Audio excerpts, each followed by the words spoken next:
আজকে আমাদের ক্লাসের আলোচ্য বিষয় হচ্ছে টেকনিক্স অফ ডেটা রিপ্রেজেন্টেশন, অর্থাৎ রাশি তথ্য উপস্থাপনের কলা কৌশল বা রাশি তথ্য উপস্থাপনের পদ্ধতি। তো এই বিষয়টা নিয়েই আজকে আমরা বিস্তারিত আলোচনা করার চেষ্টা করছি। তো প্রথমত আমরা জেনে নেব যে ডেটা বা রাশি তথ্য বলতে কি বোঝায়, বা এটাকে আমরা রাশি তথ্য ছাড়াও উপাত্ত বলে চিহ্নিতকরণ করতে পারি। ডেটা মানে হচ্ছে উপাত্ত, কিন্তু তথ্য বলা যাবে না, এটাকে ডেটা মানে তথ্য বলা যাবে না। তথ্যের ইংলিশ মিনিং বলতে গেলে ইনফরমেশন। ডেটা মানে উপাত্ত বা রাশি তথ্য। তো যাই হোক, এই ডেটা কাকে বলে? ডেটা হচ্ছে কোন একটা অনুসন্ধান ক্ষেত্র থেকে পর্যবেক্ষণ বা অবজারভেশনের মাধ্যমে কোন একটা ব্যক্তি বা ইন্ডিভিজুয়াল, কোন একটা বস্তু বা এলিমেন্ট বা কোন একটা আইটেম বা পদ সম্পর্কে সংগৃহীত যে কোনো কোয়ান্টিটেটিভ, কোয়ালিটেটিভ এবং সংখ্যা দ্বারা প্রকাশিত, তার একটা নিউমেরিক্যাল ভ্যালু থাকবে, সেই সমস্ত তথ্যকেই আমরা কিন্তু রাশি তথ্য বা উপাত্ত বা ডেটা হিসাবে গণ্য করব। তো এই যে ডেটা রিপ্রেজেন্টেশনের বিভিন্ন মেথডগুলো রয়েছে। ডেটা রিপ্রেজেন্টেশনের বিভিন্ন মেথডগুলো রয়েছে, কিভাবে আমরা তথ্যটাকে উপস্থাপন করতে পারি। প্রথমত যেটা রয়েছে, দেখো, টেক্সচুয়াল রিপ্রেজেন্টেশন, অর্থাৎ বিবরণের মাধ্যমে কিন্তু আমরা রাশি তথ্যটাকে উপস্থাপন করতে পারি। লিখিত বিবৃতির মাধ্যমে বা বিবরণের মাধ্যমে। ধরা যাক আমাদের কাছে 2011 সালের সেন্সাস রিপোর্ট রয়েছে, সেটা দেখে আমরা নারী পুরুষের সংখ্যা কেমন, শিক্ষিতের হার কেমন, সমস্ত বিষয় সম্পর্কে আমরা লিখিত বিবৃতির মাধ্যমে সেটা একটা প্রকাশ করতে পারি। তারপরে যেটা রয়েছে, দেখো, টেবুলার রিপ্রেজেন্টেশন, অর্থাৎ সারণী আকারে উপস্থাপন, বা বলা যেতে পারে ছক বিন্যাসের মাধ্যমে উপস্থাপন। এখানে কতগুলো রো কলম থাকবে, যার মাধ্যমে একটা টেবিল বা সারণী আকারে ডেটাটাকে উপস্থাপন করা হবে। তারপরে যেটা রয়েছে ডায়াগ্রামেটিক অ্যান্ড গ্রাফিক্যাল রিপ্রেজেন্টেশন, অর্থাৎ ডায়াগ্রাম হচ্ছে তোমার বিভিন্ন যে চিত্রগুলো, এবং গ্রাফিক্যাল অর্থাৎ লৈখিক, অর্থাৎ চিত্রগত এবং লৈখিক উপস্থাপন। এখানে বিভিন্ন চিত্র এবং বিভিন্ন মানে লেখা চিত্র, সমস্ত কিছুর মাধ্যমে কিন্তু এখানে উপস্থাপন করা হয়। তো যাই হোক, ডেটা রিপ্রেজেন্টেশনের বিভিন্ন মেথডগুলো আমরা জেনে নিলাম। তো এবারে এই যে ডেটা রিপ্রেজেন্টেশনের যে পদ্ধতিগুলো আমরা দেখলাম, তাহলে আমরা কি কি দেখলাম? একটা হচ্ছে টেক্সট প্যারাগ্রাফের মাধ্যমে আমরা উপস্থাপন করতে পারি, তালিকার মাধ্যমে বা টেবুলার ফর্মে আমরা উপস্থাপন করতে পারি, আর একটা হচ্ছে বিভিন্ন গ্রাফিক্যাল বা বিভিন্ন যে লেখচিত্র বা রেখাচিত্র, এগুলোর মাধ্যমে উপস্থাপন করতে পারি। আর ডায়াগ্রামেটিক অর্থাৎ বিভিন্ন যে নকশা, চিত্র বা নকশা, এটার মাধ্যমে আমরা কিন্তু উপস্থাপন করতে পারি। তো যাই হোক, বিভিন্ন এই যে ভৌগোলিক রাশি তথ্যকে রং, বিন্দু, রেখা, ছায়াপথ সমস্ত কিছুর মাধ্যমে যখন একটা নকশা বা চিত্ররূপে যখন মানচিত্রে উপস্থাপন করা হয়, তখন সেটাকে আমরা কিন্তু কার্টোগ্রাম বা মাপচিত্র বলে চিহ্নিতকরণ করে থাকি। কার্টোগ্রাম বা মাপচিত্র বলে থাকি। তো এই কার্টোগ্রাম শব্দটা দুটো শব্দ থেকে এসেছে। দুটো শব্দ থেকে এসেছে, দুটো ফরাসি শব্দ, দুটি হচ্ছে ফরাসি শব্দ। একটা হচ্ছে কার্টে এবং একটা হচ্ছে গ্রাম। তাহলে কার্টে কথার অর্থ কি? কার্টে কথার অর্থ হচ্ছে ম্যাপ বা মানচিত্র, এবং গ্রামে কথার অর্থ কি? গ্রামে কথার অর্থ হচ্ছে চিত্র বা নকশা বা ডায়াগ্রাম বলতে পারো, চিত্র বা নকশা। সুতরাং কার্টোগ্রাম বলতে কি বোঝাচ্ছে? কার্টোগ্রাম গ্রামে বলতে drawing or diagram or a picture, কোন একটা চিত্র বা কোন একটা নকশা, যা বলতে পারো তুমি আর কি। তো কার্টোগ্রামে যে ব্যাপারটা, কার্টোগ্রামে বলতে বোঝাচ্ছে কি? কার্টোগ্রামে বলতে বোঝাচ্ছে যে তোমার কার্টোগ্রাফির একটা অংশ বিশেষ। কার্টোগ্রাফি আমরা মানচিত্র বিদ্যা বা মানচিত্র অঙ্কন বিদ্যা যে বিষয়টা রয়েছে, মানচিত্র অঙ্কনের বিজ্ঞান কলা কৌশল, যেটাকে আমরা কার্টোগ্রাফি বলে থাকি। তো কার্টোগ্রাফির একটা পার্ট বলা যেতে পারে কার্টোগ্রাম। তো এই কার্টোগ্রাম ব্যাপারটা এখানে বিভিন্ন বিষয়গুলো আলোচনা করা হয়। এখানে দৈর্ঘ্য, প্রস্থ, উচ্চতা, এগুলো বিভিন্ন একটা মাত্রা নির্দেশ করে। এই সমস্ত মাত্রার সাহায্যে কিন্তু মূলত কার্টোগ্রাম গুলো আঁকা হয়। দৈর্ঘ্য, প্রস্থ, উচ্চতা এক একটা মাত্রা নির্দেশ করে, এই মাত্রাগুলোর সাহায্যে কার্টোগ্রাম আঁকা হয়। এবং এই একটা কাগজের চিত্রের সাহায্যে যখন রাশি তত্ত্বের উপস্থাপন করি, তখন সেটাকে নকশা বা ডায়াগ্রাম হিসাবে আমরা গণ্য করে থাকি। এবং প্রতিটা ডায়াগ্রাম বা নকশা দেখা যায় এক একটা রেখা, বৃত্ত, বিন্দু ইত্যাদির মাধ্যমে কিন্তু উপস্থাপন করা হয়। এখানে কার্টোগ্রামের একটা বিশদ বিবরণ দেওয়া হয়েছে। দেখো, বলা হচ্ছে কার্টোগ্রাম or statistical map are used to give quantitative information on a geographical basis. They are used to represent special distribution. অর্থাৎ কিছু বন্টনের জন্য আমরা যখন বন্টনের মাধ্যমে কোনো কিছু উপস্থাপন করি ভৌগোলিক বেসিসে, বিভিন্ন কোয়ান্টিটেটিভ ইনফরমেশনকে বা বিভিন্ন সংখ্যাগত যে উপাত্ত সেগুলোকে যখন আমরা স্ট্যাটিস্টিক্যাল ম্যাপে উপস্থাপন করি সেটাকে আমরা কিন্তু কার্টোগ্রাম বলে থাকি। কার্টোগ্রাম বা স্ট্যাটিস্টিক্যাল ম্যাপ এই কারণে আমরা ইউজ করে থাকি। তারপরে বলা হচ্ছে যে এই কার্টোগ্রামের সাহায্যে কিন্তু আমরা বিভিন্ন পরিসংখ্যানকে আমরা মানচিত্রে উপস্থাপন করে থাকি এবং মানচিত্রে আমরা পরিসংখ্যান সম্বন্ধীয় যে আঞ্চলিক বৈশিষ্ট্য সেটা বিশ্লেষণ করতে পরবর্তী ক্ষেত্রে সাহায্য করে থাকে। তো এই কার্টোগ্রাফি যে ব্যাপারটা আমি বললাম, কার্টোগ্রাফির একটা পার্ট হচ্ছে কার্টোগ্রাম। তাহলে কার্টোগ্রাফি ব্যাপারটা কি? কার্টোগ্রাফি হচ্ছে the art, science and technology of making map, অর্থাৎ মানচিত্র তৈরির যে কলা, বিজ্ঞান এবং প্রযুক্তি সেটাকে আমরা কিন্তু কার্টোগ্রাফি বলে চিহ্নিতকরণ করতে পারি। তো যাই হোক, এবার ম্যাপ ব্যাপারটা কি? ম্যাপ ব্যাপারটা আমরা পরবর্তী টপিকে আলোচনা করব। তাও দেখে নাও যে 2-dimensional scale representation of a planetary surface includes online display। অর্থাৎ কোন একটা সমতল পৃষ্ঠে যখন দ্বিমাত্রিক ভাবে স্কেলের মাধ্যমে উপস্থাপন করা হয় কোন একটা বিষয়কে, তখন সেটাকে আমরা কিন্তু মানচিত্র বলতে পারি। এটা শুধুমাত্র যে সমতল পৃষ্ঠ বা কোন একটা কাগজে উপস্থাপন করছি তা নয়, সেটা অনলাইন ভাবেও কিন্তু ডিসপ্লেড হতে পারে, মানে অনলাইনে কোন একটা মানচিত্র সেটাও কিন্তু হতে পারে। যাই হোক, এটাকে আমরা ম্যাপ বলে চিহ্নিতকরণ করছি। এবারে আমরা টাইপস অফ ডায়াগ্রাম, অর্থাৎ ডায়াগ্রাম বা নকশা, এটার কি কি টাইপস রয়েছে এই টাইপস গুলোকে আমরা ভালোভাবে দেখার চেষ্টা করব। আচ্ছা, সবাই একটু বলে দাও তোমরা ঠিকঠাক দেখতে পাচ্ছ কিনা এবং শুনতে পাচ্ছ কিনা। পাচ্ছি। ঠিক আছে, থ্যাংক ইউ। দেখো, তাহলে এবার ডায়াগ্রামটা আমরা শ্রেণী বিভাগ করব। প্রথমত রয়েছে, দেখো, এর মাত্রা অনুসারে আমরা যে বলেছিলাম যে দৈর্ঘ্য, প্রস্থ, উচ্চতা এগুলো হচ্ছে এক একটা মাত্রা। তো এই মাত্রা অনুসারে যদি আমি শ্রেণী বিভাগ করি তাহলে 4টে ভাগে ভাগ করা হচ্ছে। কি কি ভাগ আমরা একটু দেখে নেওয়ার চেষ্টা করব। প্রথমত যেটা রয়েছে, দেখো, ডাইমেনশন লেস ডায়াগ্রাম, অর্থাৎ মাত্রাহীন নকশা। ফর এক্সাম্পল রয়েছে ডট ম্যাপ। তাহলে মাত্রাহীন নকশা কাকে বলে? যে সমস্ত নকশার নির্দিষ্ট কোনো বিস্তার থাকে না, অর্থাৎ এর দৈর্ঘ্য, প্রস্থ, উচ্চতা এসব কিছুই থাকে না, বা এগুলো থাকলেও সুনির্দিষ্ট স্কেলে সেটা অঙ্কন হয় না, তখন সেটাকে আমরা মাত্রাহীন নকশা বা ডাইমেনশন লেস ডায়াগ্রাম বলে থাকি। যেমন হচ্ছে ডট ম্যাপ বা বিন্দু মানচিত্র। ডট ম্যাপ বিস্তারিত ডট ম্যাপ নিয়ে বিস্তারিত আমি আলোচনা করব পরে। এবার দেখো, ওয়ান ডাইমেনশনাল ডায়াগ্রাম, অর্থাৎ একমাত্রিক চিত্র। একমাত্রিক চিত্র বলতে এখানে শুধুমাত্র একটা মাত্রা থাকবে, হয়তো দৈর্ঘ্য থাকবে, সেটা হচ্ছে একমাত্রিক চিত্র। যেমন ধরো বার গ্রাফ, শুধুমাত্র দৈর্ঘ্যটাকে তুলে ধরে। তারপরে যে বিষয়টা রয়েছে, দেখো, 2-ডাইমেনশনাল ডায়াগ্রাম, অর্থাৎ দ্বিমাত্রিক চিত্র। অর্থাৎ এখানে দৈর্ঘ্যর সঙ্গে সঙ্গে প্রস্থটাও এখানে দেখা হয়, দুটো মাত্রাকে এখানে উপস্থাপন করা হয়। এটা হচ্ছে দ্বিমাত্রিক চিত্র। দ্বিমাত্রিক চিত্রের এক্সাম্পল হিসেবে রয়েছে স্কোয়ার ডায়াগ্রাম, অর্থাৎ বর্গ চিত্র, সার্কেল ডায়াগ্রাম অর্থাৎ বৃত্ত চিত্র, এগুলো রয়েছে। তারপরে যেটা রয়েছে, দেখো, 3-ডাইমেনশনাল ডায়াগ্রাম, অর্থাৎ ত্রিমাত্রিক চিত্র। 3টে মাত্রা থাকবে, দৈর্ঘ্য, প্রস্থ, উচ্চতা তিনটেই থাকবে। এগুলোর মধ্যে কি রয়েছে? স্পিয়ার ডায়াগ্রাম, অর্থাৎ গোলক চিত্র রয়েছে, কিউব ডায়াগ্রাম অর্থাৎ ঘনক চিত্র রয়েছে। তো ডায়াগ্রামের ক্লাসিফিকেশন আমরা করলাম। এবারে আমরা ডিস্ট্রিবিউশন ম্যাপের একটা শ্রেণী বিভাগ করব। ডিস্ট্রিবিউশন ম্যাপ বাংলাতে বলা হচ্ছে বিতরণ মানচিত্র। বিতরণ মানচিত্র কাকে বলে? যখন বিভিন্ন প্রাকৃতিক, আর্থসামাজিক ও সাংস্কৃতিক বিষয় সংক্রান্ত রাশি তত্ত্বের একটা স্পেশাল ডিস্ট্রিবিউশন বা বৈশ্বিক বন্টন দেখানোর উদ্দেশ্যে যখন নকশাচিত্র প্রস্তুতির সময় তার একটা অ্যাডমিনিস্ট্রেটিভ সীমানা অনুযায়ী বা প্রশাসনিক সীমানা অনুযায়ী রাশি তত্ত্বটাকে মানচিত্রে ফুটিয়ে তোলা হয়, তখন সেটাকে আমরা ডিস্ট্রিবিউশন ম্যাপ বলে থাকি। কোন একটা মানচিত্রে, ধরো ওয়েস্ট বেঙ্গলের বিভিন্ন ডিস্ট্রিক্টগুলোর মধ্যে বা কোন একটা ডিস্ট্রিক্টের বিভিন্ন সিটি ব্লকগুলোর মধ্যেও হতে পারে বিষয়টা। যাই হোক, তার অ্যাডমিনিস্ট্রেটিভ যে বাউন্ডারি সেই বরাবর আমরা তার মধ্যেই কিন্তু একটা বিষয় চিত্র বা নকশার মাধ্যমে বৈশ্বিক বন্টন দেখানোর চেষ্টা করি।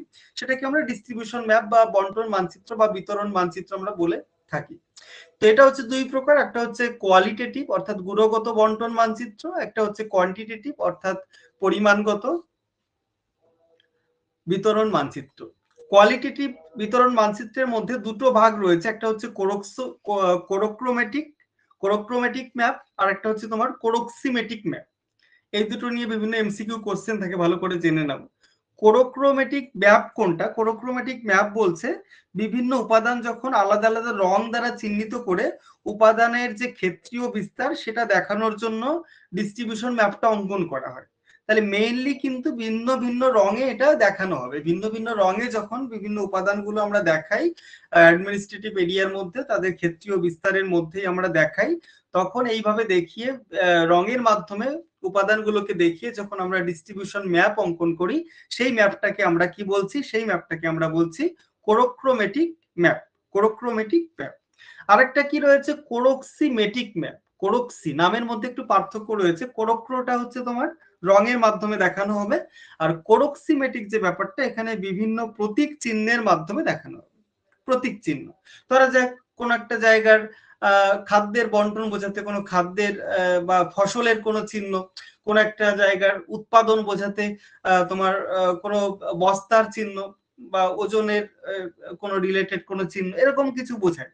এরকম কোনো চিহ্ন, প্রতীক চিহ্ন ব্যবহার করে যখন আমরা রিপ্রেজেন্ট করি বিষয়টাকে, তখন সেটাকে আমরা বলবো কোরক্সিমেটিক। তাহলে এই দুটোর যে ডিফারেন্স আমরা বুঝলাম, এটা হচ্ছে তোমার বিভিন্ন তোমার ভিন্ন ভিন্ন রঙের মাধ্যমে উপাদানগুলোকে, এলিমেন্টগুলোকে দেখানো হবে, আর এক্ষেত্রে বিভিন্ন প্রতীক চিহ্নের মাধ্যমে এলিমেন্টগুলোকে দেখানো হবে। এবারে আমরা কোয়ান্টিটেটিভ যে ডিস্ট্রিবিউশন যে ম্যাপটা রয়েছে, কোয়ান্টিটেটিভ ডিস্ট্রিবিউশন ম্যাপ, এইটার আমি শ্রেণী বিভাগ করার চেষ্টা করব। কোরোপ্লেথ ম্যাপ। কোরোপ্লেথ ম্যাপ মানে যেখানে ক্ষেত্রীয় বিস্তার অনুযায়ী বিভিন্ন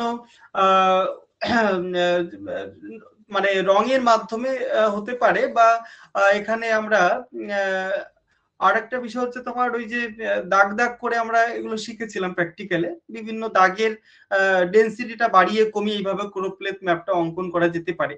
আইসোপ্লেথ ম্যাপ যেটা, আইসোপ্লেথ ম্যাপটা হচ্ছে সমমান মানচিত্র, যেখানে বিভিন্ন সমমান রেখা অঙ্কনের মধ্য দিয়ে মানচিত্রটাকে ফুটিয়ে তোলা হয়, সেটাই হচ্ছে আইসোপ্লেথ ম্যাপ। বিভিন্ন আইসোপ্লেথ ম্যাপগুলো রয়েছে, পরে যাচ্ছি বিষয়গুলোতে। ডায়াগ্রামেটিক ম্যাপ অর্থাৎ বিভিন্ন চিত্রের মাধ্যমে উপস্থাপন করা হয়। তো এগুলোর মধ্যে আবার তিনটে, ওই যে চারটে ডাইমেনশনাল আমরা দেখেছি, ডাইমেনশনলেস যেটা ডট ম্যাপ, ওয়ান ডাইমেনশনাল যেমন বার গ্রাফ, টু ডাইমেনশনাল যেমন স্পিয়ার ডায়াগ্রাম, সরি স্পিয়ার নয়, সার্কেল ডায়াগ্রাম, তারপরে রয়েছে স্কোয়ার ডায়াগ্রাম, থ্রি ডাইমেনশনালের মধ্যে রয়েছে স্পিয়ার ডায়াগ্রাম, কিউব ডায়াগ্রাম, এই বিষয়গুলো রয়েছে। তো এবারে rules of for construction of A diagram, একটা ডায়াগ্রাম অঙ্কন করতে গেলে কোন কোন বিষয়গুলোকে বেশি গুরুত্ব দিতে হবে, বিষয়গুলো একটু দেখানোর চেষ্টা করি তোমাদের। একটা ডায়াগ্রামিক রিপ্রেজেন্টেশন করতে গেলে কতগুলো বিষয়কে তোমাকে গুরুত্ব দিতে হবে। Construction, rules for construction of A diagram. প্রথমত একটা হেডিং থাকবে বা টাইটেল থাকবে, টাইটেল অবশ্যই দরকার। টাইটেল অনুযায়ী আমাদের যে বিষয়টা আঁকবো, ধরা যাক বার গ্রাফ আমরা আঁকছি, বার গ্রাফ, তখন আমাকে লিখতে হবে বার ডায়াগ্রাম অর বার গ্রাফ, বা স্পিয়ার ডায়াগ্রাম আঁকতে গেলে স্পিয়ার ডায়াগ্রাম, এরকম ভাবে হেডিংটা করতে হবে। তার নিচে একটা সাব হেডিং থাকবে, ওটাকে মানে ওই ডায়াগ্রামটা আমরা কি দেখাচ্ছি, showing the distribution of population density and এরকম কিছু থাকবে। দুটো বিষয়ের যখন রিলেশনশিপ দেখানো হবে তখন এই বিষয়টা থাকবে। তারপরে যেটা রয়েছে দেখো, সিলেকশন অফ স্কেল। এখানে স্কেল সিলেকশন করব, এটা হচ্ছে আমার ভার্টিক্যাল স্কেল বা উল্লম্ব একটা স্কেল, এদিকে রয়েছে আমার অনুভূমিক স্কেল বা হরাইজন্টাল স্কেল। বিভিন্ন স্কেল গুলো আমরা চিহ্নিতকরণ করব, এই বিষয়গুলো রয়েছে। তারপরে ডান দিকটা রয়েছে দেখো ইন্ডেক্স অর লেজেন্ড। ইন্ডেক্স আর লেজেন্ড এটা সূচক, বাংলাতে সূচক বলা হয়। তো ইন্ডেক্স আর লেজেন্ডের মধ্যে সামান্য পার্থক্য রয়েছে।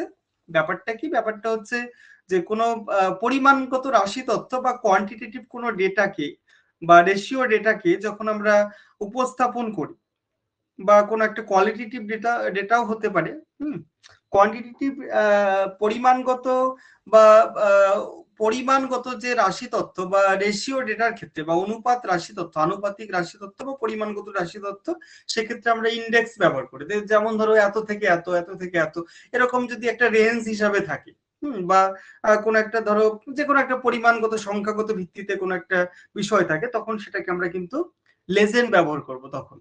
আর সরি ইন্ডেক্স ব্যবহার করব, তখন সূচক বা ইন্ডেক্স ব্যবহার করব। আর লেজেন্ড, লেজেন্ড কথাটার বাংলাও সূচক। তো লেজেন্ড কথাটা কখন ব্যবহার করব, যখন কোনো কোয়ালিটেটিভ ডেটার ক্ষেত্রে যখন রং টং দিয়ে দেখানো হবে, বা এই কালার হলে এরকম, বা এই চিহ্ন হলে এরকম, এরকম যদি হয় ব্যাপারটা, এখানে কোনো সংখ্যা দ্বারা প্রকাশের ওরকম কোনো বিষয় নেই, তখন আমরা কিন্তু লেজেন্ড কথাটা ব্যবহার করব।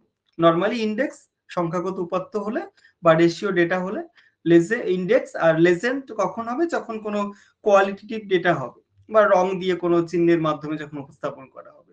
তারপরে ফুডনেট আমরা যখন কোনো ডেটার ভিত্তিতে করি, সেই ডেটার একটা সোর্স থাকে, সেই ডেটার সোর্সটাকে আমরা ফুডনোটে বা পাদটিকে আমরা উল্লেখ করতে পারি। যাই হোক, এবারে আমরা বিভিন্ন যে ম্যাপগুলো রয়েছে বা বিভিন্ন যে ডিস্ট্রিবিউশন ম্যাপগুলো এতক্ষণ আলোচনা করলাম, ক্লাসিফিকেশন করলাম, প্রত্যেকটা তো দেখানো সম্ভব না, কিছু কিছু জিনিস যেগুলো পরীক্ষাতে বেশি কোশ্চেন আসে যেগুলো নিয়ে, তো সেইগুলো বিষয়গুলো আলোচনা করব আমরা। প্রথমত আমি ডট ম্যাপে চলে যাচ্ছি। ডট ম্যাপ বলতে কি বোঝাচ্ছে? বিন্দু মানচিত্র। বিন্দু মানচিত্র কাকে বলে? বিন্দু মানচিত্র হচ্ছে যখন প্রতীক চিহ্ন হিসেবে একটা বিন্দু ব্যবহার করা হয়, বিভিন্ন বিন্দুগুলো ব্যবহারের মাধ্যমে যখন একটা ডায়াগ্রামেটিক রিপ্রেজেন্টেশন করা হয় রাশি তত্ত্বের, তখন সেটাকে আমরা ডট ম্যাপ বলে থাকি। তো যে কোনো প্রকারের বন্টন কিন্তু বিন্দু মানচিত্রের সাহায্যে ব্যবহার করা যেতে পারে, তুলে ধরা যেতে পারে। তো এই যে বিন্দু মানচিত্রটা মূলত দুই ধরনের হয়। একটা হচ্ছে কোয়ালিটেটিভ ডট ম্যাপ, অর্থাৎ গুণগত বিন্দু মানচিত্র, আর একটা হচ্ছে ধরো কোয়ান্টিটেটিভ ডট ম্যাপ বা পরিমাণগত বিন্দু মানচিত্র। কোয়ালিটেটিভ ডট ম্যাপ কখন ইউজ করা হয়? ধরো তুমি একটা রাজ্যের মধ্যে বিভিন্ন জেলা সদরগুলোকে দেখাবে, বিভিন্ন ডিস্ট্রিক্টের জেলা সদরগুলোকে তুমি দেখাবে, তখন ছোট ছোট বিন্দু আকারে তুমি দেখাতে হবে। বা একটা তোমার ভারতের যে ম্যাপ, সেই ম্যাপের মধ্যে বিভিন্ন রাজ্যের রাজধানী, কেন্দ্রশাসিত অঞ্চলের রাজধানীগুলো তুমি দেখাচ্ছ, তখন এই বিন্দুগুলো তুমি ব্যবহার করতে পারো।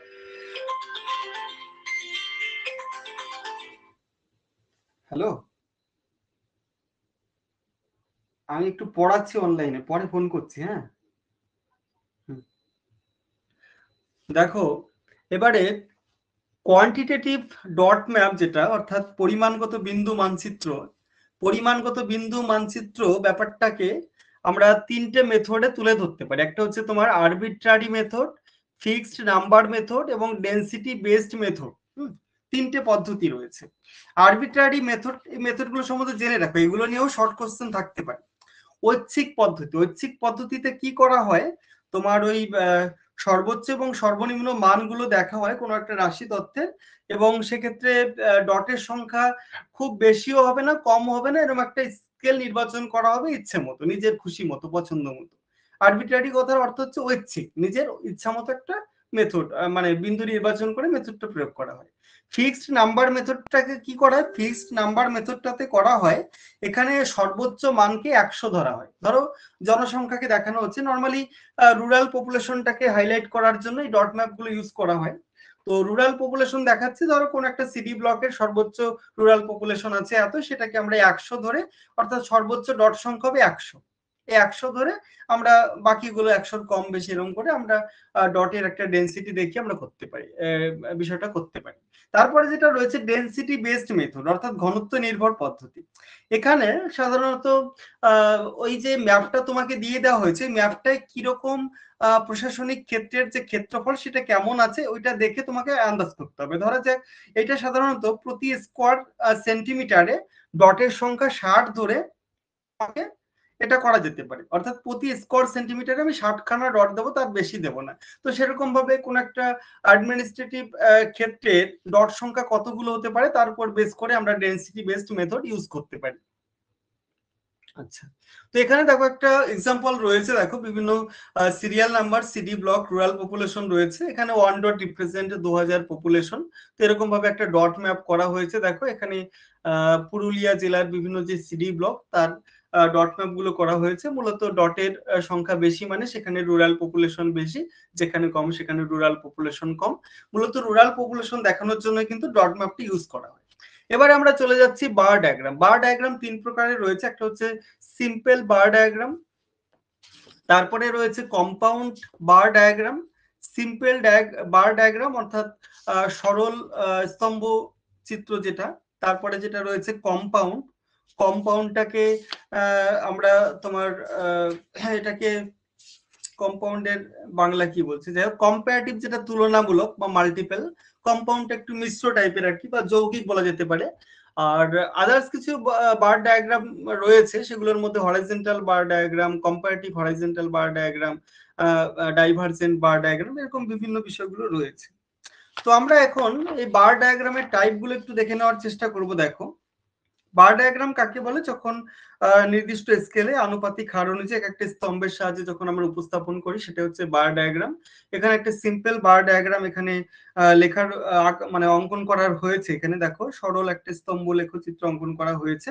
যখন একটা মাত্র উপাদান বা বিষয়কে একটা নির্দিষ্ট স্কেলের মাধ্যমে লেখচিত্র উপস্থাপন করি স্তম্ভের আকারে, তখন সেটাকে আমরা সিম্পল বার ডায়াগ্রাম হিসেবে তুলে ধরি। তারপরে যেটা রয়েছে দেখো, কম্পাউন্ড বার ডায়াগ্রাম। কম্পাউন্ড বার ডায়াগ্রাম বা যৌগিক স্তম্ভ লেখচিত্র যখন একাধিক উপাদান বা বিষয়কে নির্দিষ্ট স্কেল সহ যখন একই স্তম্ভের মধ্যে পৃথক পৃথক ভাগ করে, যেখানে এখানে আমরা দেখো আলাদা মেল ফিমেল জনসংখ্যাকে আলাদা আলাদা একই স্তম্ভ, কলম কিন্তু মানে স্তম্ভ কিন্তু একই, বার কিন্তু একই, সেখানে ভাগ ভাগ করে বিভিন্ন বিষয়গুলো আমরা দেখিয়েছি। এটা হচ্ছে তোমার কম্পাউন্ড বার ডায়াগ্রাম। তারপরে যেটা দেখতে পাচ্ছ, এটা হচ্ছে মাল্টিপল বার ডায়াগ্রাম, অর্থাৎ এখানে কম্পারেটিভও বলতে পারো, তুলনামূলক বার ডায়াগ্রাম। এখানে বিভিন্ন বারের মধ্যে একটা তুলনা করা হচ্ছে, বিভিন্ন বিষয় আলাদা আলাদা বিষয়গুলো দেখানো হচ্ছে। এখানে সাধারণত এটা দেখানো হচ্ছে জেনারেল এসসি এসটি পপুলেশন, অর্থাৎ ক্যাটাগরি ওয়াইজ পপুলেশন গুলো মূলত দেখানো হয়েছে। এভাবে আমরা বার ডায়াগ্রাম অঙ্কন করতে পারি। এখানে একটা বিষয় আমরা দেখেছিলাম, ডাইভারজেন্ট বার ডায়াগ্রাম। ডাইভারজেন্ট বার ডায়াগ্রাম সম্বন্ধে একটু বলি। এটাকে বাংলাতে প্রতিসারী স্তম্ভ লেখচিত্র বা অপসারণশীল স্তম্ভ লেখচিত্র বলা হয়। যখন একটা নির্দিষ্ট রেখা থেকে পরস্পর বিপরীত দিকে স্তম্ভ লেখচিত্র আঁকা হয়, তখন সেটাকে আমরা ডাইভারজেন্ট বার ডায়াগ্রাম বলতে পারি। হরাইজন্টালের ক্ষেত্রে অনুভূমিক ভাবে যখন আঁকা হয়, অনুভূমিক স্তম্ভ লেখচিত্র। আর কম্পারেটিভ হরাইজন্টাল, যেটা অনুভূমিক ভাবে দুটো বিষয়ের সঙ্গে তুলনা করার জন্য অনুভূমিক ভাবে দেখানো হয়। মানে এই যে বিষয়গুলো, এটা যখন এইভাবে তো তোমার ভার্টিক্যালি রয়েছে, এটা যখন হরাইজন্টালি হয়ে যাবে, তখন সেটাকে আমরা অনুভূমিক বার ডায়াগ্রাম বলতে পারি। আরো কতগুলো বিষয় রয়েছে। পিরামিড ডায়াগ্রাম, এখানে পিরামিড ডায়াগ্রাম সম্বন্ধে একটু আলোচনা করে দিই। পিরামিড বার গ্রাফ কাকে বলে? যখন স্তম্ভ লেখচিত্র যখন পিরামিড সদৃশ, এটাও একটা বার গ্রাফের একটা টাইপ বলা যেতে পারে, কিন্তু এটা পিরামিডের আকৃতি রূপ নেয়, তো তার জন্য এটাকে পিরামিড ডায়াগ্রাম বলা হয়ে থাকে। যেমন এস-এক্স পিরামিড আমরা করে থাকি বয়স লিঙ্গ ভিত্তিতে। আমরা যখন বিভিন্ন বয়স শ্রেণীর জনসংখ্যাগুলোকে আমরা দেখাই, তখন এইভাবে আমরা এস-এক্স পিরামিডটা আমরা ব্যবহার করে থাকি। লিঙ্গভেদে বিভিন্ন বয়স শ্রেণীর গঠন বিন্যাস দেখানোর জন্য আমরা এই ধরনের এস-এক্স পিরামিড গুলো ব্যবহার করে থাকি।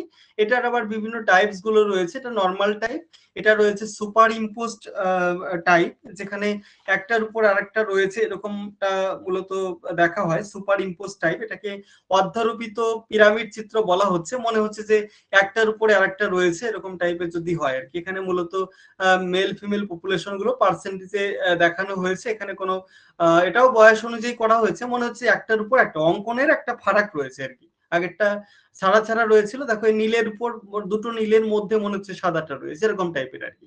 আরেকটা যেটা দেখতে পাচ্ছ, দেখো যৌগিক পিরামিড চিত্র। যৌগিক পিরামিড চিত্র বা কম্পাউন্ড পিরামিড ডায়াগ্রাম, এটা এরকম সিঁড়ির মতো টাইপের হয়, এরকম ভাবে যখন আঁকা হয় আর কি। এখানে সাধারণত দুদিকেই মানে সমান দূরত্বটা হয়, এবং মাঝখানের যে পয়েন্টটা, এটা মানে ভ্যারি করে, এটা কম বেশি হয়। এদিকে দেখা গেল এই কালারটা বেশি, এটা কম বলে তখন এইদিকে বেশি কম, এরকম টাইপের হয়ে যায়। দেখো এটা কিন্তু পুরো সরল রেখা নয়, এটা আঁকা বাঁকা রেখাও চলে গেছে। এটা কেন করা হয়েছে? দুই দিকের মানে ইটা সমান রাখার জন্য আর কি করা হয়েছে বিষয়টা, এরকম সিঁড়ির মতো টাইপের হয়ে যায়। আচ্ছা, তো বার গ্রাফ, পিরামিড ডায়াগ্রাম সম্বন্ধে বিষয়গুলো বললাম, ডট ডায়াগ্রাম, তিনটে বিষয় সম্বন্ধে আলোচনা করলাম। তোমাদের বুঝতে কি কোনো অসুবিধা হয়েছে? একটুখানি জানাবে আমাকে, কন্টিনিউ করতে সুবিধা হয় তাহলে।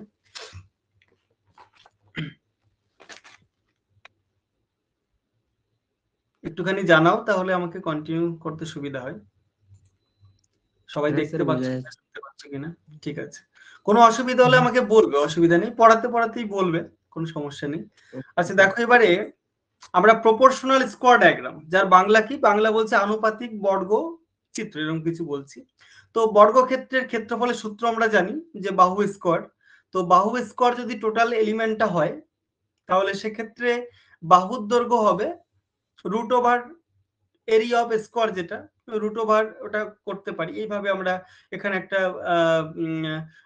ডায়াগ্রাম আমরা দেখানোর চেষ্টা করেছি, একটা রয়েছে এখানে দেখো স্কোয়ার ডায়াগ্রাম রয়েছে এখানে।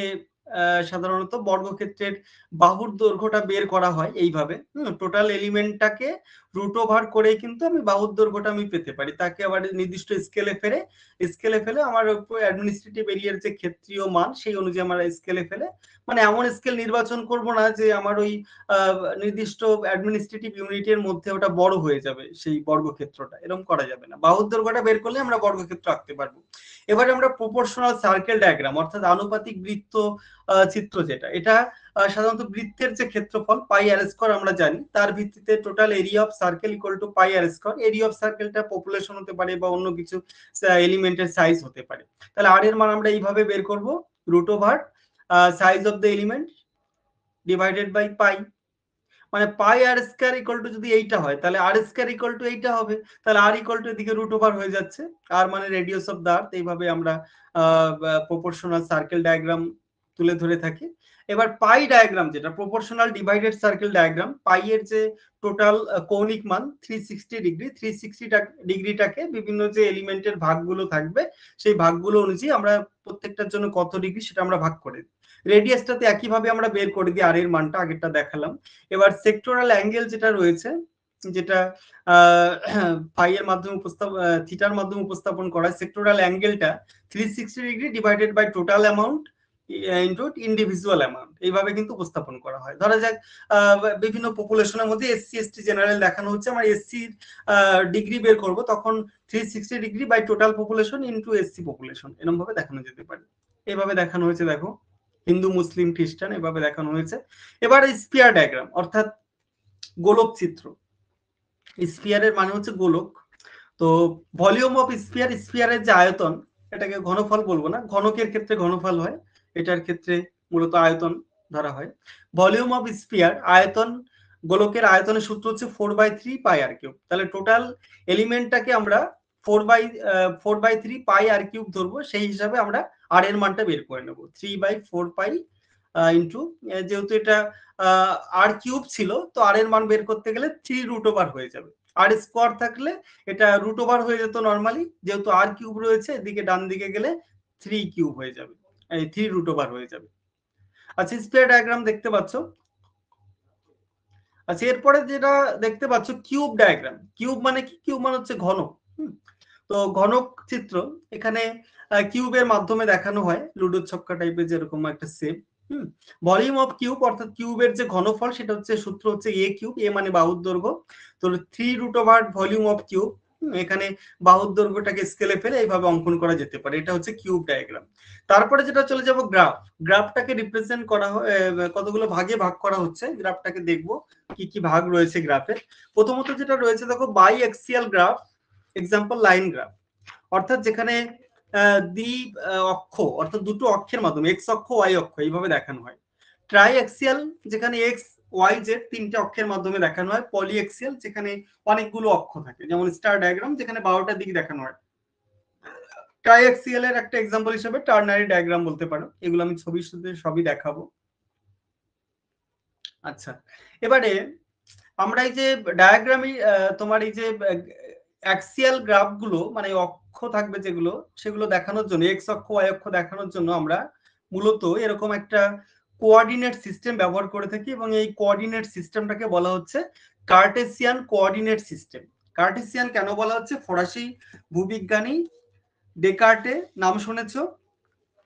ডেকার্টের দেওয়া এই কোঅর্ডিনেট সিস্টেম, তো তার জন্য এটাকে কার্টেসিয়ান কোঅর্ডিনেট সিস্টেম বলা হচ্ছে।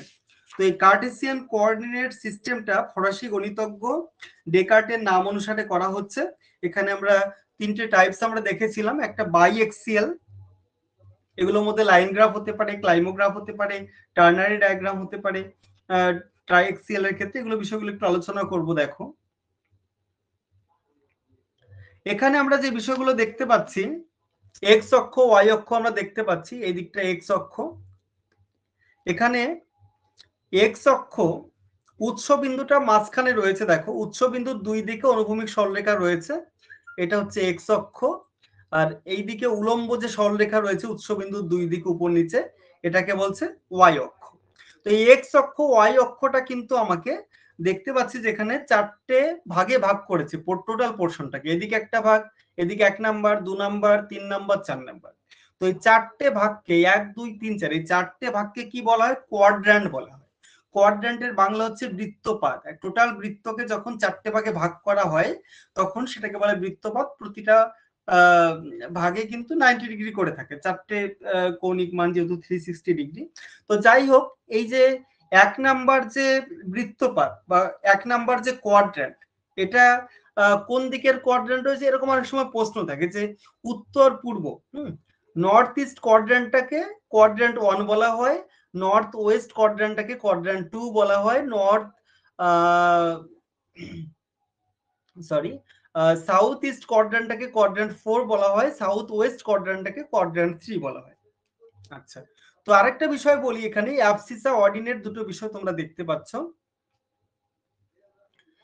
সাধারণত এক্স স্থানাঙ্ক বা কোঅর্ডিনেট বা স্থানাঙ্ক, এক্স স্থানাঙ্কটাকে বলা হচ্ছে অ্যাবসিসা, এটাকে বলে অ্যাবসিসা, আর অর্ডিনেট বলা হচ্ছে ওয়াই স্থানাঙ্কটাকে বলা হচ্ছে অর্ডিনেট। হ্যাঁ, তো এই দিকে যদি যাও, এইদিকে হচ্ছে, এই দিকে হচ্ছে তোমার অ্যাবসিসা, এক্স এর দিকে তুমি গেলে সেটা হচ্ছে অ্যাবসিসা, এটা ধরো ওয়াই এর দিকে যাচ্ছি, এটা হচ্ছে তোমার অর্ডিনেট।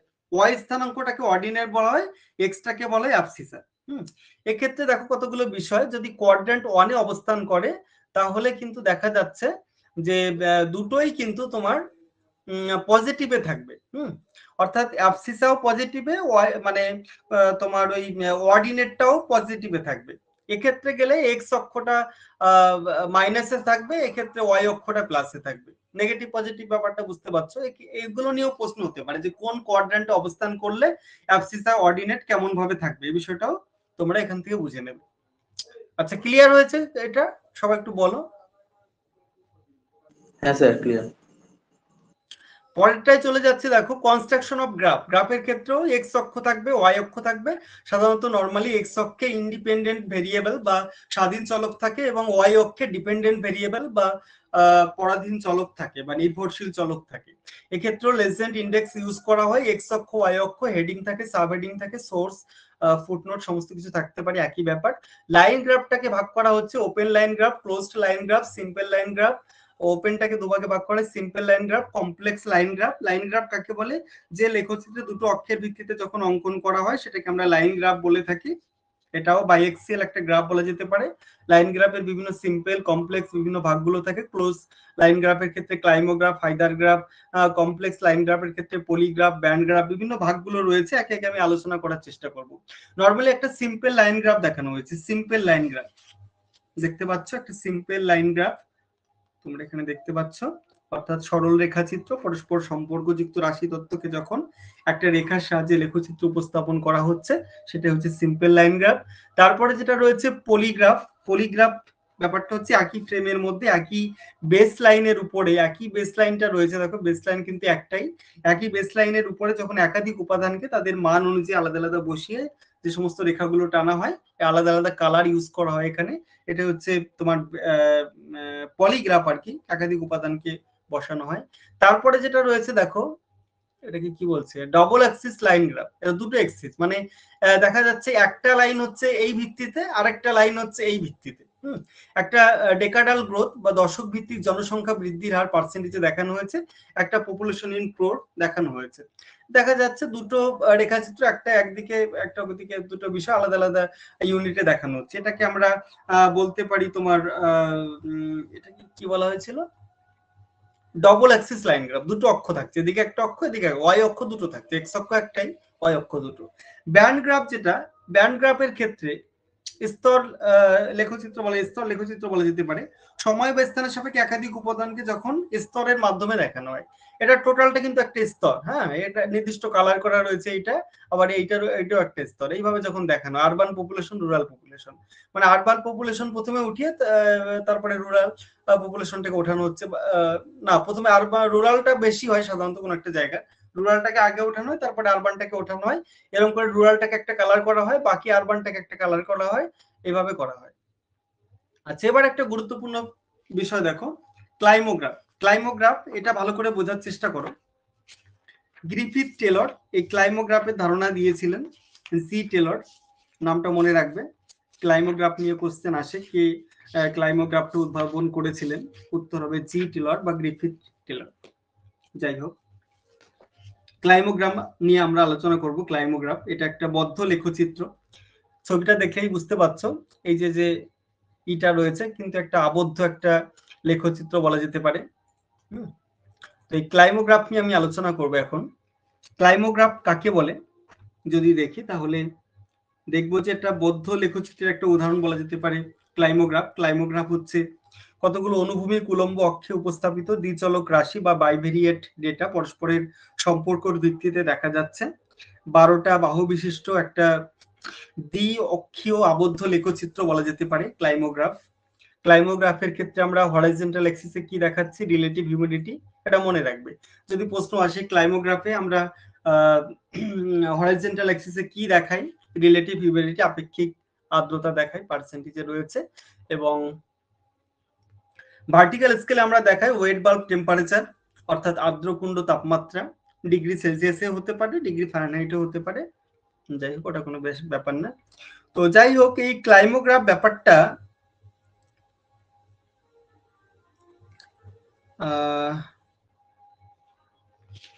ক্লাইমোগ্রাফ যে ব্যাপারটা রয়েছে, ক্লাইমোগ্রাফ সম্বন্ধে একটু আলোচনা করার চেষ্টা করি।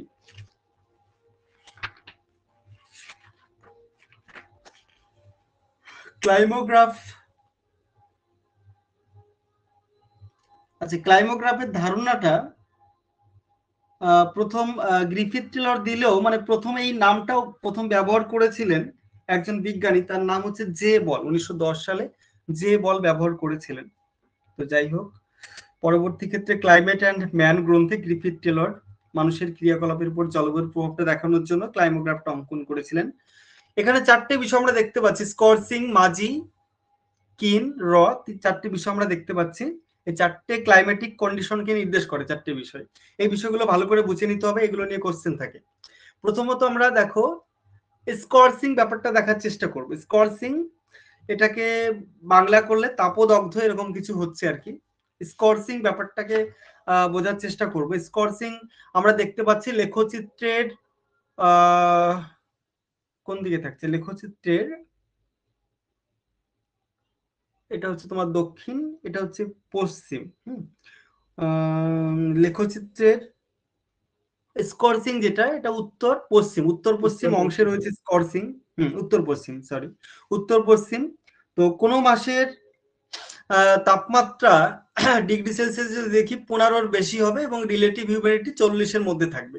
এরকম হলে হচ্ছে স্কর্সিং। এটা তাপদগ্ধ অবস্থা নির্দেশ করে, কারণ এখানে আমরা রিলেটিভ হিউমিডিটি দেখাচ্ছি। রিলেটিভ হিউমিডিটিটা এখানে দেখা যাচ্ছে কম, এবং দেখা যাচ্ছে যে টেম্পারেচারটা অনেকটা বেশি। তো তার জন্য কিন্তু এটা একটা অত্যন্ত উষ্ণ এবং তাপদগ্ধ অবস্থা নির্দেশ করে।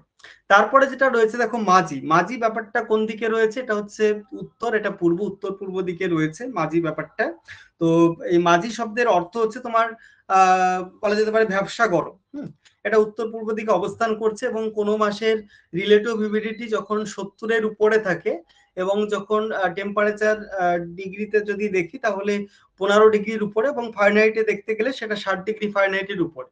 এটা ফারেনহাইটে দেখানো হচ্ছে 60-এর উপরে, ফারেনহাইটে গেলে এরকম হবে। তো এরকমটা হলে সেটা হচ্ছে মাঝি। তো এটা একটা ভ্যাপসা গরমকে নির্দেশ করে বলা যেতে পারে। টেম্পারেচারও বেশি, রিলেটিভ হিউমিডিটিও বেশি, অর্থাৎ ভ্যাপসা গরম হবে। এটা তাপদগ্ধ অবস্থা হবে, এটা ভ্যাপসা গরম হবে। তারপরে যেটা রয়েছে দেখো কিন। কিন মানে বুঝতে পারছো এখানে রিলেটিভ হিউমিডিটি কম, আবার টেম্পারেচারও কম। রিলেটিভ হিউমিডিটি কম, টেম্পারেচারও কম, কিন যে ব্যাপারটা। সুতরাং এখানে একটা কনকনে ঠান্ডা থাকবে, এটাই স্বাভাবিক। কনকনে ঠান্ডা থাকবে। কনকনে ঠান্ডা থাকবে, এখানে আর্দ্রতাটা কম থাকবে যেহেতু রিলেটিভ হিউমিডিটি কম। আরেকটা বিষয় রয়েছে র, যেটা এটা হচ্ছে তোমার এখানে রিলেটিভ হিউমিডিটি বেশি থাকার জন্য একটু স্যাঁতসেঁতে টাইপের ঠান্ডা থাকে, আর্দ্র ঠান্ডা এরকম টাইপের থাকে আর কি। তাহলে বুঝতে পারলে বিষয়টা? এই চারটে যে চতুর্ভুজ রয়েছে, চতুর্ভুজের বাইরে যে অংশটা, এই অংশটায় যদি কোনো কিছু অবস্থান করে, এই ক্ষেত্রটা দেখো কিছু অংশ মাঝিতে অবস্থান করছে, অর্থাৎ মাঝিতে অবস্থান করছে বলে আমরা বলতে পারি একটা ব্যবসা গরমকে নির্দেশ করছে এই মাসগুলো, এবং বাকি যে মাসগুলো এই বাইরে অবস্থান করছে, এই চারটে চতুর্ভুজের বাইরে মাঝখানে যে জোনটায় অবস্থান করছে এটা হচ্ছে কমফোর্ট জোন। কমফোর্ট জোন বলতে আরামদায়ক একটা ওয়েদারকে নির্দেশ করবে। এই চারটে চতুর্ভুজের মধ্যে পড়লে সেটা ওই ধরনের যে চতুর্ভুজের মধ্যে পড়বে সেই চতুর্ভুজের মতো কন্ডিশন নির্দেশ করবে, কিন্তু মাঝখানে যদি থাকে সেটা কমফোর্ট জোন, সেখানে একটা কমফোর্ট বা আরামদায়ক আবহাওয়াকে সূচিত করে। এবারে আমরা এটা তো ফারেনহাইটে দেখানো হয়েছে বিষয়টা, 60-এর বেশি উপরের দিকে, আর নিচে হচ্ছে তোমার 40-এর মধ্যে। আর এইদিকের স্কেল একই, রিলেটিভ হিউমিডিটি, এটা ওয়েট বা টেম্পারেচার ফারেনহাইটে দেখানো হয়েছে, আগেরটা সেন্টিগ্রেডে দেখানো হয়েছে। সেন্টিগ্রেডে হলে কেমন, ফারেনহাইটে হলে কেমন, বিষয়টা তোমরা ছবি দেখে বুঝে নেবে। তারপরে যেটা রয়েছে দেখো হাইদার গ্রাফ।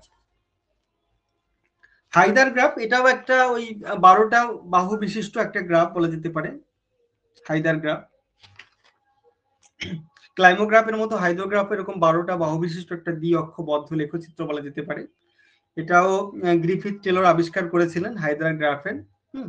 তো যাই হোক, হাইদার গ্রাফের মাধ্যমে কি দেখানো হয় একটু দেখে নেব বিষয়টা।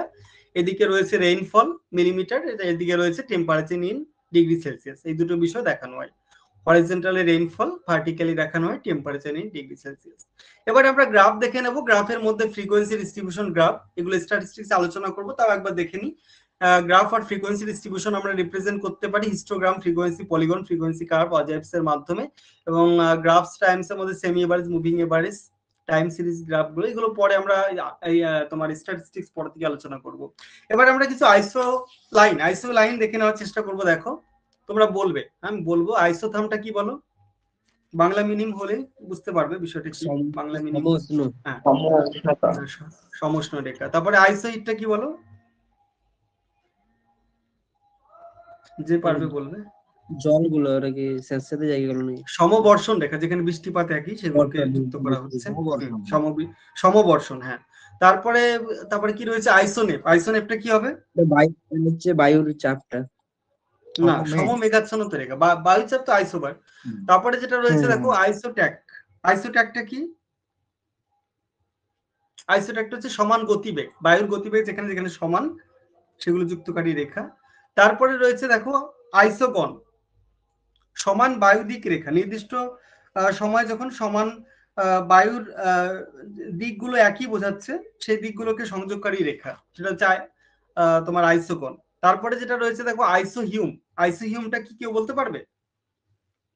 হিউম মানে এখানে হিউমিডিটি আর কি, আর্দ্রতা, সম আর্দ্রতা রেখা বলা যেতে পারে, বায়ুর আর্দ্রতা যেখানে যেখানে একই হিউমিডিটিটা, সেটাকে যুক্ত করা হচ্ছে।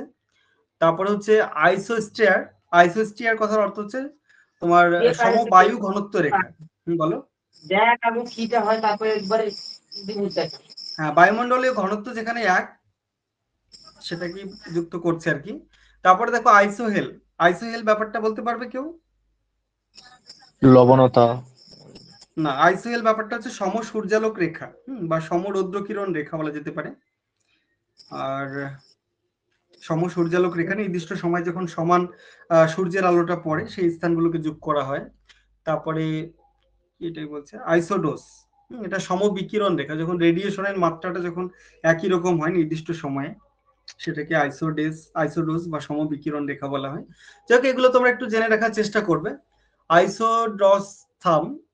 আইসোড্রোথাম যেটা, এটা বলছে সমশিশিরাঙ্ক রেখা।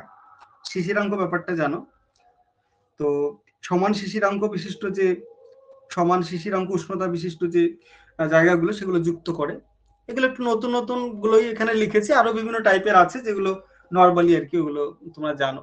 তারপরে আইসোবাত যেটা সমগভীরতা রেখা, আইসোহেলাইন যেটা, আইসোহেলাইন কি হবে বলো? সমলবণতা রেখা। তারপরে আইসোব্যাথিথাম, এটা কি হবে?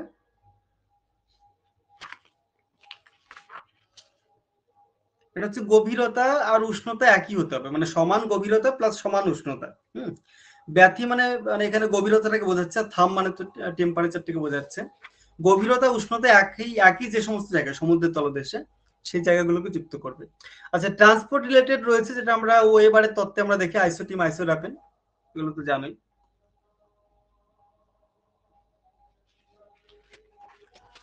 তারপরে আরো কতগুলো বিষয় রয়েছে দেখো,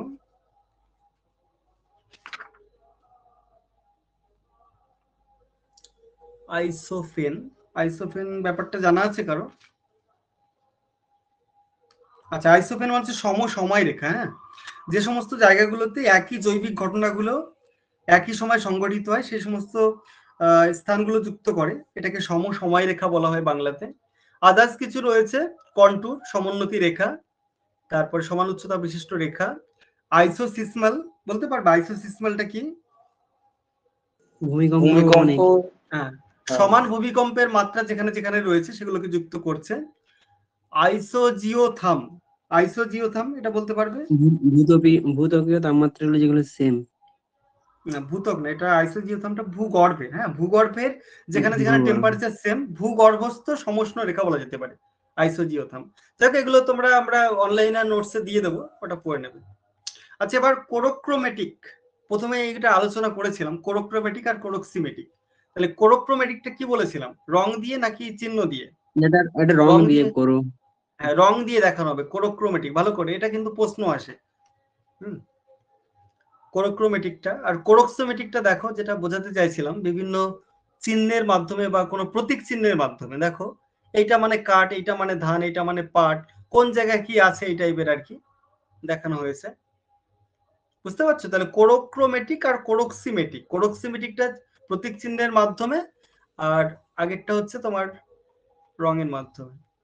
আর কি আছে? আচ্ছা, হাইড্রোগ্রাফ, হাইড্রোগ্রাফের মাধ্যমে কি কি দেখানো হয় দেখো, একটা বেস ফ্লো দেখানো হয়, রাইজিং পয়েন্ট, রিসিং পয়েন্ট, এখানে টেম্পারেচার, সরি এখানে সাধারণত ডিচার্জের পরিমাণটা দেখানো হয়েছে, এখানে ভুল লেখা হয়েছে বইতে, discharge in cumec, cumec cusec, এটা জলপ্রবাহের নিষ্ক্রমণ বা ডিচার্জের পরিমাণটা দেখানো হয় সাধারণত।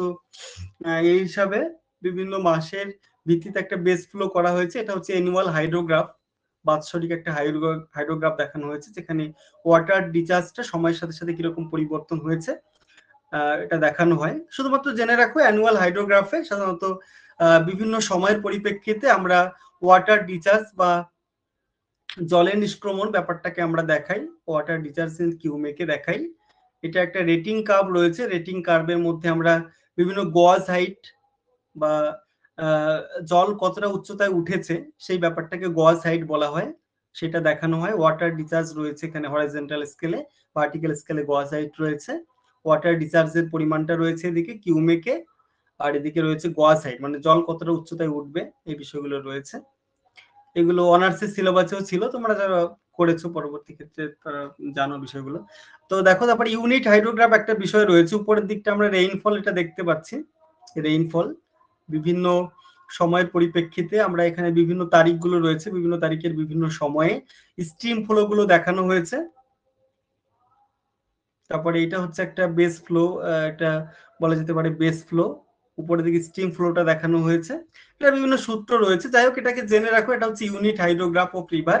এখানে বিভিন্ন প্রবাহের একটা মান, সেটা কিউবিক মিটার পার সেকেন্ড এইভাবে দেখানো হয়ে থাকে, রেইনফলটাও দেখানো হয়ে থাকে, এটা হচ্ছে ইউনিট হাইড্রোগ্রাফ, সাধারণত এটা হাইড্রোলজিতে ব্যবহার করা হয়। তারপরে রয়েছে রেইনফল ডিসপারশন ডায়াগ্রাম, বৃষ্টিপাত বিক্ষেপ চিত্র, এখানে সাধারণত মিডিয়ান অর্থাৎ সেকেন্ড কোয়ার্টাইল, ফার্স্ট কোয়ার্টাইল বা লোয়ার কোয়ার্টাইল, আপার কোয়ার্টাইল এইভাবে দেখানো হয়। এইভাবে দেখিয়ে একটা বৃষ্টিপাত প্রক্ষেপ চিত্র অঙ্কন করা হয়। তারপরে লরেন্স কার্ভ, এটা মূলত জোন অফ ইনইকুয়ালিটি অর্থাৎ অসাম্য বা বৈষম্য পরিমাপের ক্ষেত্রে এটা দেখানো হয়। সাধারণত এখানে দেখানো হয়েছে cumulative percentage of total population, মানে ক্রমযৌগিক পরিসংখ্যা দেখা হয় টোটাল পপুলেশনে, আর cumulative percentage of urban population, টোটালের সঙ্গে আরবানের একটা ব্যাপার রয়েছে এবং কিরকম একটা অসাম্য তৈরি হয়েছে আর কি। তো এই ব্যাপারটাই এই জোন অফ এগুলো দেখানো হয়, এগুলো স্ট্যাটিস্টিক্স এর বিভিন্ন বিষয় আর কি, পরে যদি সময় পাই এগুলো বিস্তারিত তখন আলোচনা করব, তোমরা করেছো বিষয়গুলো। আর একটা লাস্টে একটা বিষয় দেখি, এটা শেষ করি, এটা হচ্ছে একটা এটাকে বলা হচ্ছে water balance graph. Water balance গ্রাফের ক্ষেত্রে দেখা হয় এদিকে তোমার প্রেসিপিটেশন দেখা হয় একদিকে, এটা ধরো প্রেসিপিটেশন দেখাচ্ছে, এটা হচ্ছে টোটাল হচ্ছে প্রেসিপিটেশন দেখানো হচ্ছে। আর একটা দেখানো হচ্ছে পোটেনশিয়াল এভাপো ট্রান্সপিরেশন, অর্থাৎ সম্ভাব্য বাষ্পীয় প্রস্বেদন। এটা হচ্ছে সম্ভাব্য বাষ্পীয় প্রস্বেদন। তো যে ক্ষেত্রে বৃষ্টিপাত, এই জায়গাটা দেখতে পাচ্ছ, বৃষ্টিপাতটা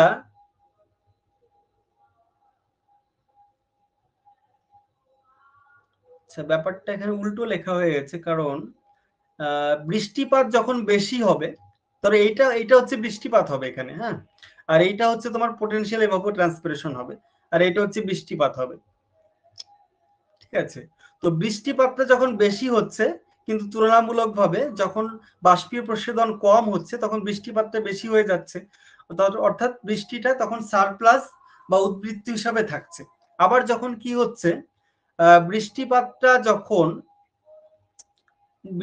যখন কমে যাচ্ছে, কিন্তু বাষ্পীয় প্রস্বেদনটা বেশি হয়ে যাচ্ছে এই জায়গাগুলোতে, তখন দেখা যাচ্ছে জলের একটা ডেফিসিট বা ঘাটতি লক্ষ্য করা যাচ্ছে। মানে এই জায়গাগুলোতে এবং এই জায়গাগুলোতে জলের একটা ঘাটতি, এবং এই মাসগুলোতে যে এর মধ্যে যে মাসগুলো পড়ছে আর কি, এই মাসগুলোতে আমরা দেখতে পাচ্ছি যে বৃষ্টিপাতটা মূলত কম, মানে এটা বৃষ্টিপাতটা বেশি রয়েছে, এবং এদিকে রয়েছে তোমার বাষ্পীয় প্রস্বেদনটা কম রয়েছে। তো এই যে ছোট ছোট পয়েন্ট, এটা কিন্তু তোমার বৃষ্টিপাত হবে, এখানে একটু উল্টো লেখা হয়েছে, এইটা নরমালি বৃষ্টিপাত হতো, এই বড় পয়েন্ট যেগুলো রয়েছে এটা হচ্ছে পোটেনশিয়াল এভাপো ট্রান্সপিরেশন দেখানো হয়েছে।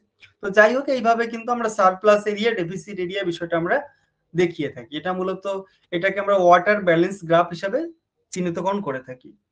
তো যেটুকু আলোচনা করলাম, যেটুকু বোঝালাম, বুঝতে পেরেছো ঠিকঠাক? একটুখানি বলবে আমাকে। হ্যাঁ স্যার, বোঝা গেছে। এবার কোশ্চেন গুলো দেখি, একদমই যারা বুঝতে পেরেছো, মোটামুটি ক্লাস শুনেছো, তাদের কাছে কোশ্চেন গুলো একদমই সহজ মনে হবে। যাই হোক, তবু একটু দেখার চেষ্টা করি কোশ্চেন গুলো, তোমরাই বলবে অ্যান্সার গুলো। প্রথম কোশ্চেন বলো কোনটা হবে? মানচিত্র অঙ্কিত নকশার বিজ্ঞান ভিত্তিক এ হবে। অবশ্যই। কার্টোগ্রাফি হবে না কার্টোগ্রাম হবে বলো? কার্টোগ্রাম হবে স্যার। কার্টোগ্রাম হবে। কার্টোগ্রাফি তো মানচিত্র বিদ্যা, মানচিত্র অঙ্কন বিদ্যা, আর কার্টোগ্রামটা হচ্ছে বিভিন্ন ডায়াগ্রামেটিক রিপ্রেজেন্টেশন করা হয় মানচিত্র, সেটা কার্টোগ্রাম। তারপরে যেটা রয়েছে একটি মাত্রাহীন নন ডাইমেনশনাল চিত্র, কোনটা হবে? Dot map. ডেটা শব্দটি কিভাবে ব্যবহার করে? গুণগত মানগত, উভয়, কোনটা হবে? কোনটা হবে? একটি একমাত্রিক চিত্র কোনটা হবে এখানে বলো? বার ডায়াগ্রাম। বার ডায়াগ্রাম হবে। একটা টু ডাইমেনশনাল ডায়াগ্রাম কোনটা হবে এখানে? স্কয়ার। স্কয়ার ডায়াগ্রাম হবে। থ্রি ডাইমেনশনাল কোনটা হবে এখানে? কিউব। অবশ্যই কিউব। তারপরে 7 নম্বরে চলে যাচ্ছি, কোনটা ক্ষেত্রফল নির্দেশ করছে কোনটা বলো? স্কয়ার, ডট, বার, কিউব, কোনটা হবে? স্কয়ারটা নির্দেশ করে, হ্যাঁ স্কয়ার হবে। ভলিউম বোধক কোনটা হবে? স্কয়ার, ডট, বার, কিউব। অবশ্যই কিউব। কিউব, স্ফিয়ার এগুলো হয়। নিম্নলিখিত মাপচিত্রগুলির মধ্যে কোনটি অঙ্কনের ক্ষেত্রে দৈর্ঘ্য একমাত্র বিবেচ্য উপাদান, কোনটা হবে? বার ডায়াগ্রাম। আচ্ছা, কোনটি পিরামিডের আকারে আঁকা যায়, কোনটা হবে? বার ডায়াগ্রাম অবশ্যই। দুটো দশকের জনসংখ্যার তুলনামূলক চিত্র অঙ্কনের জন্য কোনটা লাগবে? বার। অবশ্যই বার ডায়াগ্রাম। 12 নম্বরে চলে যাচ্ছে, দেখো বিভিন্ন জেলার গ্রামীণ ও নগর জনসংখ্যাকে মানচিত্রে দেখানোর পাশাপাশি দেখানোর জন্য কোনটা লাগবে? এটাও বার। দেশের বিভিন্ন রাজ্যে স্ত্রী পুরুষের শিক্ষার হার মানচিত্রে দেখানোর জন্য স্ত্রী পুরুষের শিক্ষার হার কোনটা লাগবে? বার। এটাও বার। ধরা যাক কোনো ভৌগোলিক উপাদান পি, তাহলে ওই বৃত্তচিত্রের মাধ্যমে বা সার্কেল ডায়াগ্রামের মাধ্যমে যদি আমরা দেখাই, তাহলে বৃত্তের ব্যাসার্ধ নির্ণয় সূত্রটা কি হবে? 2p/y। না, এখানে কোনো সূত্র দেওয়া নাই। এখানে কি হবে বলো? হ্যাঁ, pi r square equal to, এখানে পি বলেছে, P pi r square equal to P, তাহলে আর স্কয়ার ইকুয়াল টু কি হবে? বলো, পি বাই পাই হবে তাই না? আর আর স্কোয়ারটা আর হয়ে গেলে তখন root over P by pi, তাই তো? Root over P by pi, এখানে এই অপশনগুলো নাই, এখানে এটা দেওয়া নেই, এটা বুঝে নাও। তারপরে দেখো, কোন অঞ্চলে বিভিন্ন পাড়ায় বসবাসকারী পরিবারের সংখ্যা বর্গচিত্রের মাধ্যমে দেখাতে হবে, সেক্ষেত্রে বর্গক্ষেত্রের একটা বাহুর দৈর্ঘ্য কিভাবে আমরা নির্ণয় করব? কোনটা হবে বলো? Option number A. Option A একদম সঠিক, একদম সঠিক উত্তর। বাহু স্কয়ার যেহেতু ক্ষেত্রফল, রুট ওভার বাহু। আচ্ছা, কোন রাজ্যের বিভিন্ন জেলার ভূমি ব্যবহার সংক্রান্ত, কোনটা হবে? ভূমি ব্যবহার পাই। একদমই পাই। কোন অঞ্চলে এসসি এসটি পপুলেশন, কোনটা দেখাবে? এটাও পাই। পাই। এটাও পাই, একদম। কোন অঞ্চলে কর্মনিযুক্ত কর্মহীন ব্যক্তির সংখ্যা মানচিত্র উপস্থাপনের জন্য কোনটা পদ্ধতি ব্যবহার করবে? পাই। পাইও করা যাবে। এটাও পাই। হ্যাঁ, এবার আমি 18 হলো, 19 নম্বরে চলে যাচ্ছি। দেখো, 19 নম্বরে বলা হচ্ছে যে ভারতে বিভিন্ন বছরে রবি শস্য খারিফ মরশুমে যখন ধানের উৎপাদন হয় সেটা দেখানোর জন্য কোন পদ্ধতি ব্যবহার করবে? রবি খারিফ বার স্যার, বিভক্ত বা যৌগিক। বিভক্ত যৌগিক স্তম্ভ চিত্র, এটা দেখানো যেতে পারে। এসএক্স পিরামিড কোন পদ্ধতিতে করা হয় বলো তো? বার বার। বারের ক্ষেত্রে। সড়ক পথ বরাবর নির্দিষ্ট সময়ে যান চলাচল, মানে প্রবাহ চিত্র যেটা, ওই তো বলা আছে।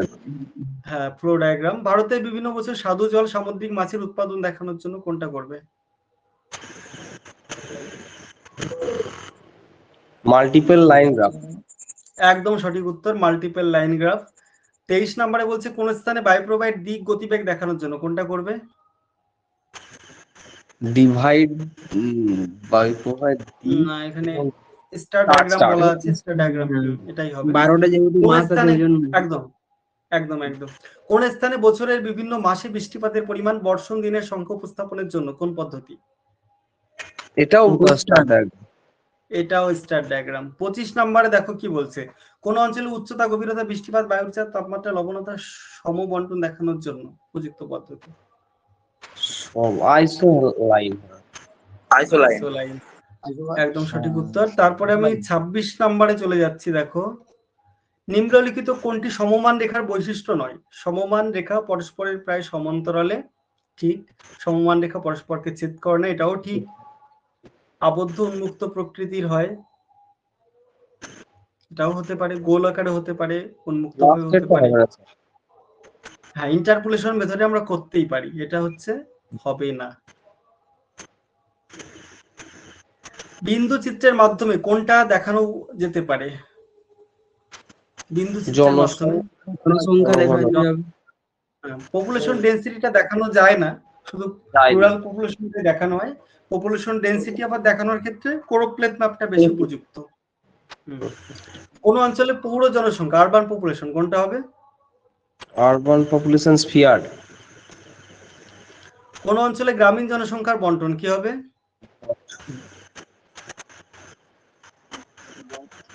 ডট, অবশ্যই ডট হবে। 30-এ বলছে দেখো, কোন অঞ্চলে জনঘনত্বের তারতম্য, কোনটা হবে? জনঘনত্বের তারতম্য কোরোপ্লেথ। কোরোপ্লেথ।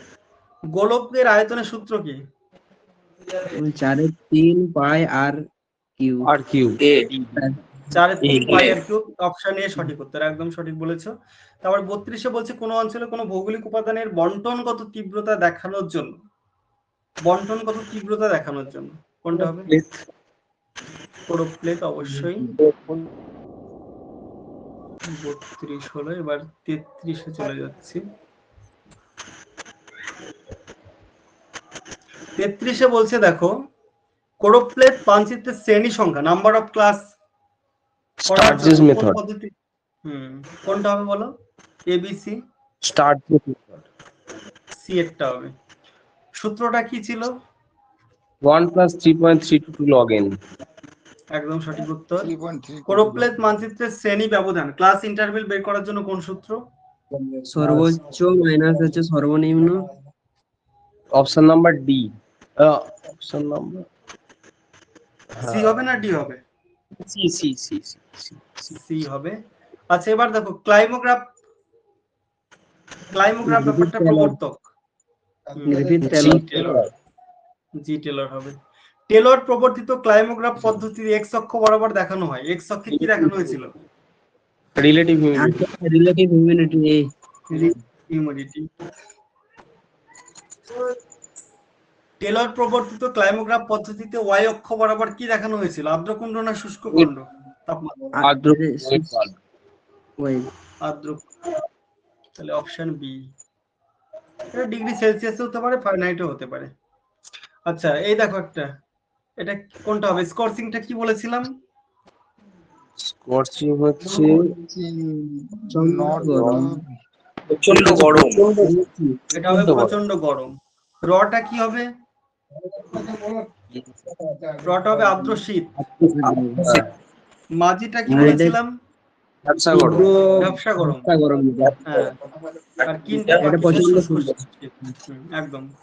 তাহলে এটা ক নাম্বার ছিল? 39, 40-এ চলে যাচ্ছি। টোটাল 47টা প্রশ্ন আছে এটাই, আর বেশিক্ষণ লাগবে না। দেখো 40-এ চলে যাচ্ছি। দেখো এইভাবেও প্রশ্ন হতে পারে, নর্থ ইস্টে কোনটা ছিল, সাউথ ইস্টে কোনটা ছিল।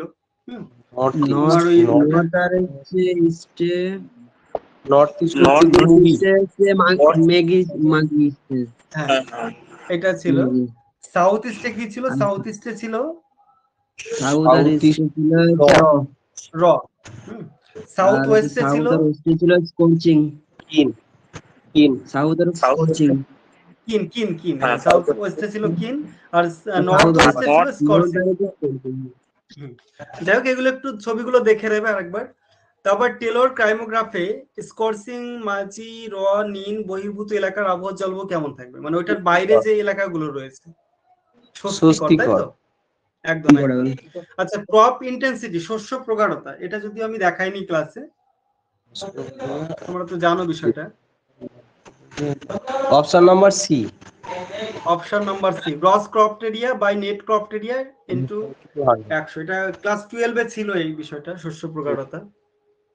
আচ্ছা তারপরে দেখো, নিম্নলিখিত কোন মাপচিত্রে মাসিক তথ্যের মধ্যমান মিডিয়ান থেকে উপরে আপার লোয়ার রেইনফল ডিসপারশন, এটা দেখিয়েছি তোমাদের। আচ্ছা এটা কত নাম্বার ছিল? 43। আমি চলে যাচ্ছি 44 নাম্বারে। থিমেটিক ম্যাপ বলতে কি বোঝো? কোনো এক বা একাধিক বিষয় ভিত্তিক মানচিত্র। একদম সঠিক উত্তর। আচ্ছা কোনটি থিমেটিক মানচিত্র নয়? পপুলেশন ডিস্ট্রিবিউশনের বন্টন, আচ্ছা সাক্ষরতার বন্টন, বৃষ্টিপাতের বন্টন, বৃষ্টিপাত, তাপমাত্রা, লেখচিত্র। লেখচিত্রকে কি? অপশন নাম্বার ডি, লেখচিত্র বা গ্রাফকে আমরা থিমেটিক ম্যাপ বলতে পারি না। কোরোক্রোমেটিক ম্যাপের বিশেষত্ব দেখো, এটা কোরোক্রোমেটিক মানে কালার, রঙের তারতম্যের ভিত্তিতে।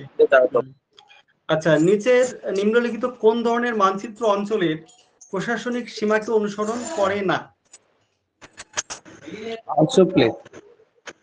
আইসোপ্লেট, একদম সঠিক উত্তর। তাহলে আজকের ক্লাসে এই কটাই ছিল কোশ্চেন। তাহলে সবাই ঠিকঠাক বুঝতে পেরেছো যারা ক্লাসে ছিলে? কোনো বুঝতে অসুবিধা হলো কি আজকে? না স্যার। ঠিক আছে, তাহলে বিষয়টা ভালো করে পড়ো। ঠিক আছে, আজকে এই পর্যন্তই। সবাইকে শুভরাত্রি জানিয়ে আজকের ক্লাস এখানেই শেষ করছি।